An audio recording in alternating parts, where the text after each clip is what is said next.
வரலாற்றில் எல்லா காலகட்டங்களிலும் சில மனிதர்களை தேவன் அசாத்தியமாக எடுத்து பயன்படுத்தியிருக்கிறார். அப்படிப்பட்ட மனிதனின் கதைதான் எளிமையான பாடல் வரிகளால் எவரும் பாடும் வண்ணம் இந்த உலகை மாற்றியமைத்த மைந்தன் இவர். யார் அவர்? யார்தான் அவர்? அனைவராலும் அன்போடு அப்பா, ஃபாதர் என அன்போடு அழைக்கப்படும் ஃபாதர் S.J. பெர்க்மான்ஸ் அவர்கள் 1974ஆம் ஆண்டு கத்தோலிக்க மதகுருவாக பணியை துவங்கிய அவர் 1980களில் ஆவியானவரின் வழிநடத்துதலின்படி பட்டி தொட்டி எங்கும் இயேசுவின் அன்பை எளியவரும் கேட்கும் வண்ணம் பாமரனும் பாடும் வண்ணம் பாடல்களை இயற்றி பிரசங்கிக்க துவங்கினார். அன்று அவர் மனதில் பற்றிய தீப்பொறி இன்னும் வேகமாக பற்றி எரிய துவங்கியது. காட்டுத்தீ போல எங்கும் பற்றி எரிய ஆரம்பித்தது.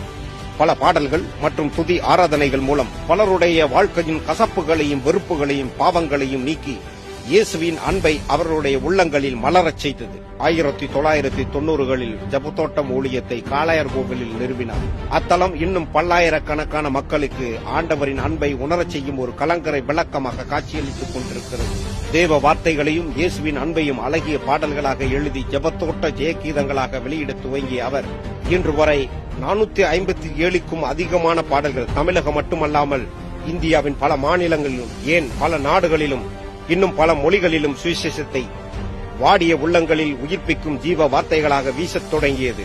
கிருபையினால் புனிதம் குறையாமல் தேவ திட்டத்தை இன்றளவும் தன்னுடைய 76வது வயதிலேயும் சற்றும் சாரம் குறையாமல் தியாகம் நிறைந்து ஒரு ஆராதனை வீரனாக நிறைவேற்றி வருகிறார். இன்று பிறந்தநாள் காணும் அவருக்காகவும் அவருடைய ஊழியத்திற்காகவும் ஜெபித்துக் கொள்ளுங்கள்.